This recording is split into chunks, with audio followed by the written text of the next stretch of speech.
Hello नमस्ते, स्वागत है आप सभी साथियों का एनएस शिक्षा परिवार में। साथियों, हम हेडिंग बनाएंगे विसर्ग संधि। कौन सी संधि? विसर्ग संधि।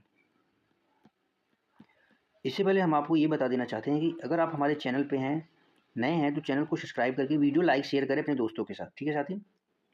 आप जानते हैं कि हमारी क्लासेस जो टॉपिक वाइज चल रही हैं, संधि की चल रही हैं। संधि की आज 6वीं क्लास है। आज संधि का तीसरा भेद है विसर्ग संधि, और हम विसर्ग संधि पढ़ेंगे। ठीक है साथी? तो विसर्ग संधि, विसर्ग का चिन्ह कौन सा होता है? विसर्ग का चिन्ह ये होता है, याद रखेंगे। और इसके बाद इसमें थोड़ा सा लिखेंगे, विसर्ग संधि का कोई भेद नहीं होता है, विसर्ग का लोप हो जाता है। इसमें क्या होता है? विसर्ग का लोप होता है। ये विसर्ग, इसको बोलते हैं विसर्ग। विसर्ग का इसमें लोप हो जाता है। विसर्ग का लोप लोप हो जाता है। विसर्ग का लोप हो जाता है।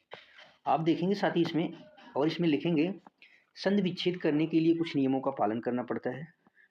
संधि विच्छेद, संधि विच्छेद के लिए कुछ नियमों का पालन करना पड़ता है। कुछ नियमों का पालन करना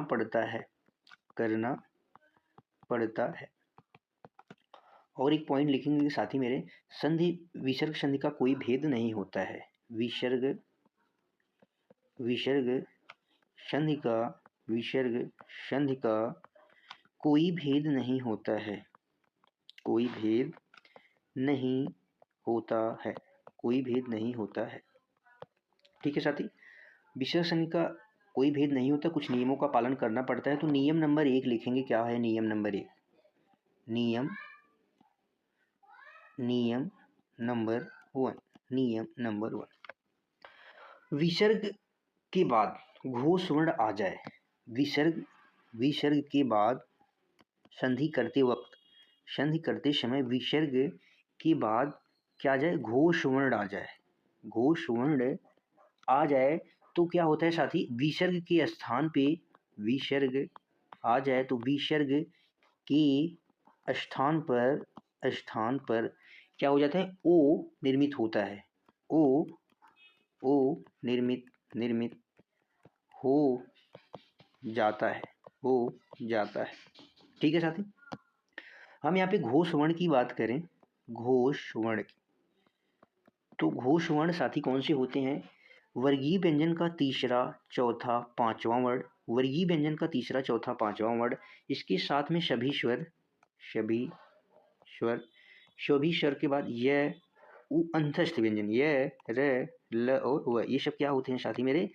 घोष वर्ण होते हैं। घोष वर्ण तीसरा, चौथा, पांचवा व्यंजन, सभी स्वर, अंतस्थ व्यंजन य, र, ल, व, और ये तीसरा, चौथा, पांचवा क्या होते हैं? घोष वर्ण होते हैं। पहला एग्जाम्पल लिखेंगे। नियम नंबर 1 का एग्जाम्पल क्या है? जैसे यशः धन गान। अब आप यहाँ पे देखेंगे साथी, यशः में ये विसर्ग हो गया। ये क्या हो गया साथी? विसर्ग। और ग में ग वर्ण आ गया। विसर्ग के बाद कौन सा वर्ण आ गया? ग वर्ण आ गया, जो क्या है? घोष वर्ण है, तीसरा वर्ण है, क वर्ग का तीसरा वर्ण है। क वर्ग का तीसरा वर्ण है। तो क्या होगा? ये किस में परिवर्तित हो जाएगा साथी? विसर्ग किस में परिवर्तित हो जाएगा? विसर्ग ओ में परिवर्तित हो जाएगा। और इसकी मात्रा क्या होती है? ये एक खड़ी पाई में हुंडी लगी होती है। तो शब्द क्या बन जाएगा? शब्द बन जाएगा यशोदा, यशोगान। सिर्फ विसर्ग परिवर्तित होगा, बाकी शब्द वैसे का वैसे रह जाएगा, यशोगान हो जाएगा। और उदाहरण इसमें लिखेंगे जैसे यशः धन दा। अब आप यहाँ पे देखेंगे साथी, विसर्ग के बाद कौन सा वर्ण आया? द वर्ण आया, जो त वर्ग का तीसरा व्यंजन है, तीसरा वर्ण है। तो जो विसर्ग है किस में परिवर्तित हो जाएगा? ओ में परिवर्तित हो जाएगा। इसकी मात्रा क्या होती है? ओ होती है। तो शब्द क्या बनेगा? शब्द बन जाएगा यशोदा।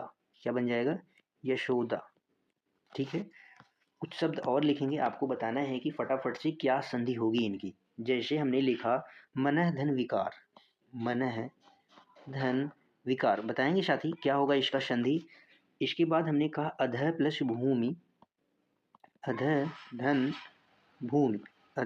भूमि। इसके बाद हमने लिखा मनः धन रूप, मनः धन रोग, मनः धन रोग। अब हम मनः धन विकार की बात करें तो क्या हो जाएगा, ओ का क्या हो जाएगा, ओ यहाँ पे आप देखेंगे अगर वर्ण विच्छेद करें तो मैं धन ए, अगर इसके वर्ण विच्छेद की हम बात करें तो मैं धन ए धन न, धन यहाँ पे विसर्ग साथी आया है, इसके बाद यहाँ पे विसर्ग है, उसके बाद क्या आ गया, ई आ गई। ई यानी क्या है, घोष वर्ण है जो स्वर है, तो क्या हो जाएगा, किस में परिवर्तित हो जाएगा, ओ में परिवर्तित हो जाएगा। तो जो शब्द बनेगा क्या हो जाएगा, मनोविकार, मनोविकार। इसके बाद अध के बाद भ आ गया है, प वर्ग का तीसरा वर्ण है, तो क्या हो जाएगा, अधोभूमि, अधोभूमि। इसके बाद मनः य र लव र आ गया, र आ गया है यहाँ पे, तो ये अंतस्थ व्यंजन है, तो क्या हो जाएगा, मनोरोग, मनोरोग हो जाएगा। ठीक है साथी। इसके बाद अगला नियम लिखेंगे, नियम नंबर 2। नियम नंबर 2 क्या कहता है कि विसर्ग के बाद अ आ जाए, विसर्ग के बाद विसर्ग के बाद विसर्ग आ जाए, विसर्ग के बाद आ जाए तो विसर्ग के स्थान पे ओ निर्मित होगा, तो भी क्या होगा, विसर्ग के स्थान पे क्या हो जाएगा साथी, ओ निर्मित होगा, ओ निर्मित हो जाएगा। जैसे उदाहरण इसका देखेंगे, जैसे यहाँ पे शब्द है मनः धन अभिलाषा, मनः धन अभिलाषा। अब आप यहाँ पे देखेंगे साथी, विसर्ग के बाद कौन सा स्वर आया, ए स्वर आ गया, तो क्या हो जाएगा, ये परिवर्तित हो जाएगा ओ में, तो जो शब्द बनेगा क्या हो जाएगा, मनोभिलाषा, मनोभिलाषा, मनोभिलाषा। जो शब्द बनेगा यहाँ पे मनोभिलाषा बन जाएगा, मनोभिलाषा।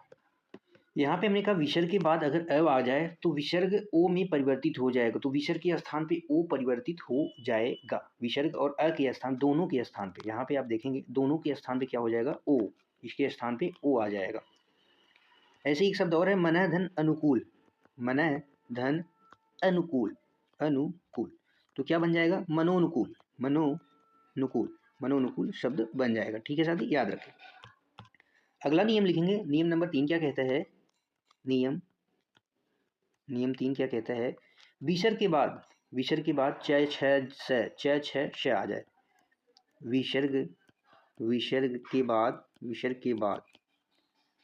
विसर्ग के बाद क्या आ जाए साथी मेरे, च या छ या क्या आ जाए, श आ जाए, तो क्या होता है, आधे श विसर्ग के स्थान पे प्रयुक्त होता है, तो विसर्ग के स्थान पे क्या होता है, विसर्ग के स्थान पर आधा श साथी मेरे, आधा श निर्मित होता है, आधा श निर्मित होता है। जैसे उदाहरण लिखेंगे इसमें, जैसे हरिधन चंद्र। यहाँ पे देखेंगे साथी, विसर्ग के बाद च वर्ण आ गया, तो विसर्ग के बाद अगर च वर्ण आ जाए, विसर्ग के बाद च वर्ण आ जाए तो किस में परिवर्तित हो जाएगा, आधे श में विसर्ग परिवर्तित हो जाएगा, तो क्या हो जाएगा, हरिश्चंद्र, क्या हो जाएगा, हरिश्चंद्र।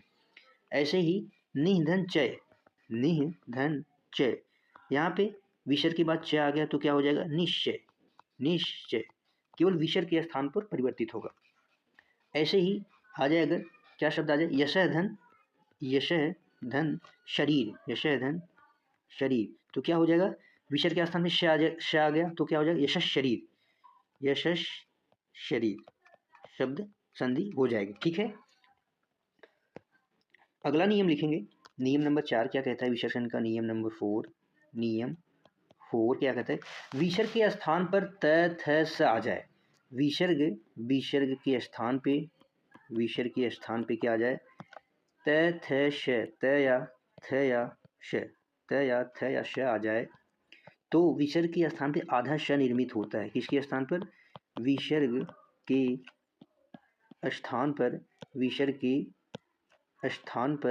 स्थान पर आधा श निर्मित होगा। कैसे होगा, एग्जाम्पल लिखते हैं इसका, उदाहरण 1 लिखेंगे, निधन तेज। यहाँ पे देखेंगे साथी आप, विसर्ग के बाद क्या आ गया, त आ गया, विसर्ग के बाद त आ गया, तो क्या होगा, विसर्ग का लोप हो जाएगा और यहाँ पे आधे श का निर्मित हो गया तो क्या हो जाएगा, निस्तेज। क्या शब्द बनेगा, निस्तेज। ऐसे ही विधन तीर्ण, विधन तीर्ण, यहाँ पे आप देखेंगे विसर्ग के बाद त वर्ण आ गया तो क्या हो जाएगा, विस्तीर्ण।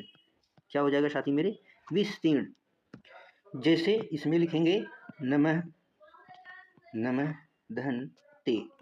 अब यहाँ पे देखेंगे साथी विसर्ग के बाद त आ गया, त आ गया तो यहाँ पे क्या शब्द बनेगा, नमस्ते। नमस्ते हो जाएगा, ठीक है। अगला नियम लिखेंगे नियम नंबर 5। नियम नंबर 5, नियम 5 लिखेंगे साथी, नियम 5। पांचवा नियम क्या कहता है, ई ऊ के बाद विसर्ग, ई ऊ के बाद विसर्ग, ई ऊ, ई ऊ के साथ, ई ऊ के साथ क्या हो, विसर्ग हो साथी मेरे, विसर्ग। ई ऊ के बाद क्या हो, विसर्ग हो। और ये विसर्ग क से, ट से, ठ, प, फ हो तो विसर्ग, ई ऊ के बाद विसर्ग हो और इन विसर्ग के बाद क्या हो, क, ट, ठ, प, फ हो तो विसर्ग के स्थान पे, विसर्ग के स्थान पर, विसर्ग के स्थान पर श, आधा श, आधा श का, ये आधा अर्ध रूप है, आधा का निर्माण, निर्माण होगा, निर्माण होगा। जैसे, जैसे उदाहरण लिखेंगे, पुह, पुह धन कर, पुह धन कर। यहाँ पे आप साथी देखेंगे ऊ, प के बाद क्या आया है, ऊ आया है, इसके बाद क्या आया है, विसर्ग आया है, इसके बाद क्या आया है, विसर्ग आया है, और विसर्ग के बाद क्या आ गया है, क आ गया है। ये जो नियम है तीनों चीज़ें क्या हो रही हैं, इसमें सम्मिलित है, समाहित है। तो इसके स्थान पर, विसर्ग के स्थान पे क्या हो जाएगा साथी मेरे, विसर्ग के स्थान पे आधा श हो जाएगा तो शब्द क्या बनेगा, पुष्कर। क्या बन जाएगा, पुष्कर, शब्द पुष्कर बन जाएगा। एक दो एग्जाम्पल और लिखेंगे इसमें, जैसे, जैसे दुहधन काल, दुहधन काल। यहाँ पे आप देखेंगे साथी कि ऊ के बाद विसर्ग है, विसर्ग के बाद क आ गया तो यहाँ पे क्या बनेगा, दुष्काल, दुष्काल शब्द बनेगा।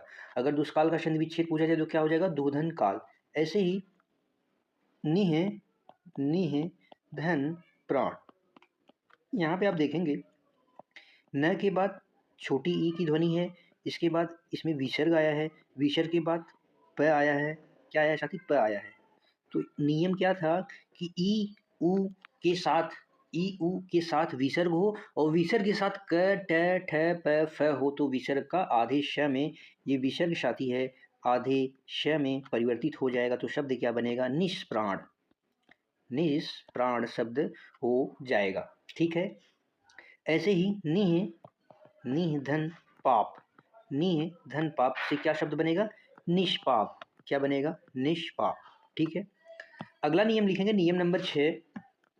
नियम, नियम नंबर 6 क्या कहता है, यदि सेम रूल है लगभग, ई ऊ, ई ऊ के साथ, ई ऊ के साथ विसर्ग हो, ई ऊ के साथ विसर्ग, विसर्ग, और इसके बाद क्या हो साथी मेरे, र हो, विसर्ग के बाद क्या हो, र हो तो लघु ई और ऊ, लघु ई या ऊ दीर्घ ई या ऊ में परिवर्तित हो जाएंगे। किसमें परिवर्तित हो जाएंगे, दीर्घ ई, दीर्घ ऊ में, दीर्घ ऊ में परिवर्तित हो जाएंगे, परिवर्तित हो जाएंगे, हो जाएंगे।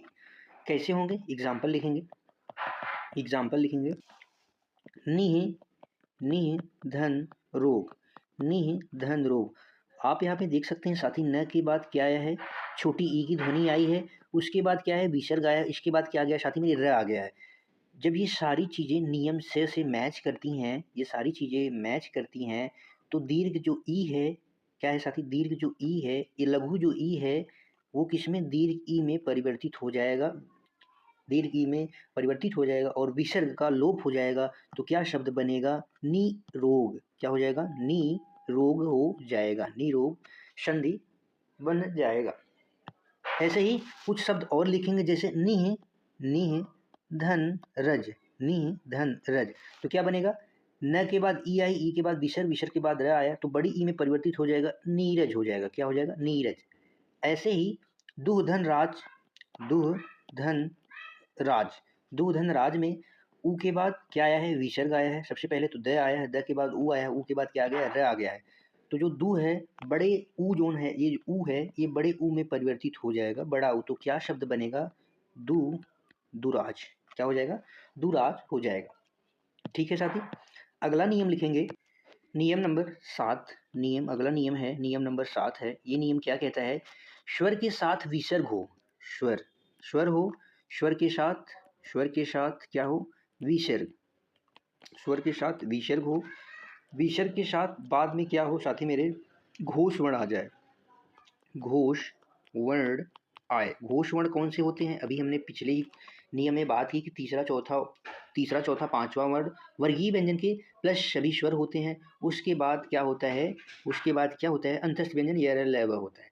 स्वर के साथ विसर्ग, स्वर के साथ विसर्ग और घोष वर्ण आ जाए तो विसर्ग का आधे र में निर्माण हो जाता है। जो विसर्ग है साथी, विसर्ग है, इसका आधे र में निर्मित हो जाता है। आधे र का निर्माण होता है, आधे र का निर्माण होता है। कैसे होता है?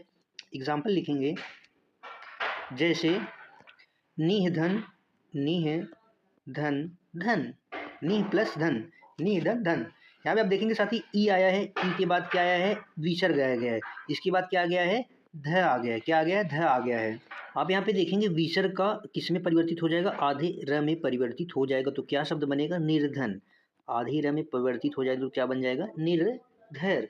निर्धर नहीं, निर्धन हो जाएगा, निर्धन हो जाएगा। ठीक है साथी, ऐसे ही निधन मान, निधन मान, निधन मान का आप अगर देखेंगे तो ई के बाद विसर्ग आ गया, विसर्ग के म आ गया, म जो कि क्या है? तीसरा चौथा पांचवा वर्ण घोष होता है।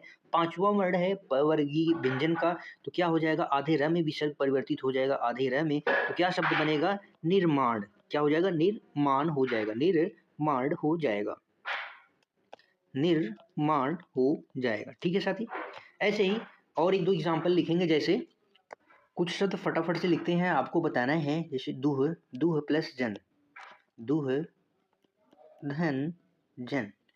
ऐसे ही बही, बही, बही धन मुख, बही धन मुख।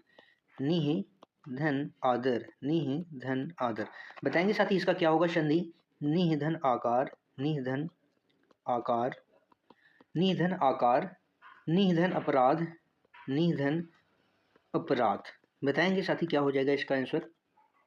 दुर्जन की बात करें तो ऊ आया है, स्वर है, स्वर के बाद विसर्ग आया है, विसर्ग के बाद ज आ गया है, जो कि क्या है? तो शब्द क्या निर्मित होगा? दुर्जन। क्या हो जाएगा? दुर्जन हो जाएगा, दुर्जन, दुर्जन हो जाएगा। ठीक है साथी, ऐसे ही यहाँ पे ई के बाद क्या आया है? विसर्ग आया है, विसर्ग के बाद क्या आ गया? मैं आ गया है, तो क्या हो जाएगा? बहिर्मुख हो जाएगा, बहिर्मुख, बहिर्मुख हो जाएगा। वैसे ही यहाँ पे आप देखेंगे ई के बाद क्या है? विसर्ग आया, विसर्ग के बाद क्या आया है? आ गया, जो कि क्या है? स्वर है। घोष वर्ण में स्वर भी आते हैं। तो यहाँ पे जब आधा र का निर्मित होगा प्लस उसमें जब आ स्वर जुड़ेगा तो क्या बन जाएगा? रा हो जाएगा। क्या हो जाएगा? रा हो जाएगा। जो शब्द बनेगा वो क्या हो जाएगा? निरादर। क्या हो जाएगा? निरादर। ऐसे ही ई के बाद विसर्ग, विसर्ग के बाद आ गया तो इसका क्या हो जाएगा? निराकार, निराकार हो जाएगा। क्या हो जाएगा? निराकार हो जाएगा। ऐसे ही अपराध का हो जाए निरपराध हो जाएगा, निरपराध, निरपराध हो जाएगा। अगला नियम लिखेंगे विसर्ग संधि का अंतिम नियम। विसर्ग संधि का अंतिम नियम क्या कहता है? ये लास्ट नियम है साथी, नियम नंबर 8 है। विसर्ग बने रहने की स्थिति, विसर्ग, विसर्ग बने रहने की स्थिति, रहने की स्थिति, विसर्ग बने रहने की स्थिति। ये क्या करते हैं? विसर्ग बने रहने की स्थिति। जैसे विसर्ग के बाद क ख प फ आ जाए तो विसर्ग अपने का वैसे ही बना रहता है, कोई परिवर्तन नहीं होता है। विसर्ग के बाद क्या आ जाए? विसर्ग के बाद क आ जाए, ख आ जाए, क ख प फ आ जाए तो क्या होगा? आए तो विसर्ग वैसे का वैसे ही बना रहेगा। जैसे जैसे रजह धन कर्ण, रजह धन कर्ण, रजह धन कर्ण का क्या हो जाएगा? रजह कर्ण, रजह कर्ण हो जाएगा। प्रातः काल, प्रातः काल। विसर्ग के बाद क्या आ गया साथी? क्या आ गया तो क्या शब्द बनेगा? प्रातःकाल ऐसे का ऐसे रहेगा, विसर्ग का लोप नहीं होगा। ऐसे ही दुख, दूधन, दूधन ख, तो क्या हो जाएगा?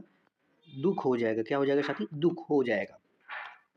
ऐसे ही विसर्ग के बाद ई या ए आ जाए, ई या ए आ जाए तो विसर्ग के बाद विसर्ग विसर्ग के बाद क्या आ जाएगा? ई या ए आ जाए, ई या ए आ जाए तो क्या होता है? विसर्ग बना रहता है, विसर्ग का लोप नहीं होता है।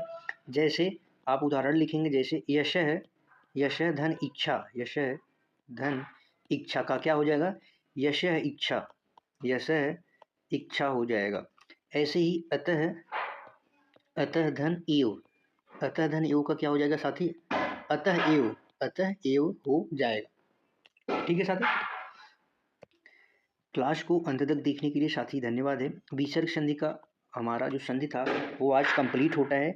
हम कल इसके पूरे क्वेश्चन जो बन सकते हैं उसकी प्रॉपर प्रैक्टिस अच्छे से कर लेंगे। ठीक है साथी, एक दो बार आप नियम को पढ़ेंगे, समझेंगे, कुछ शब्द बनाने की कोशिश करेंगे तो आसानी से चीज़ें समझ में आ जाएगी। तो बताएंगे क्लास कैसी लगी। क्लास में नए हो तो चैनल को सब्सक्राइब करके वीडियो लाइक शेयर जरूर करें। मिलते हैं कल की अगली शानदार क्लास में। Thank you so much, bye bye, जय हिंद।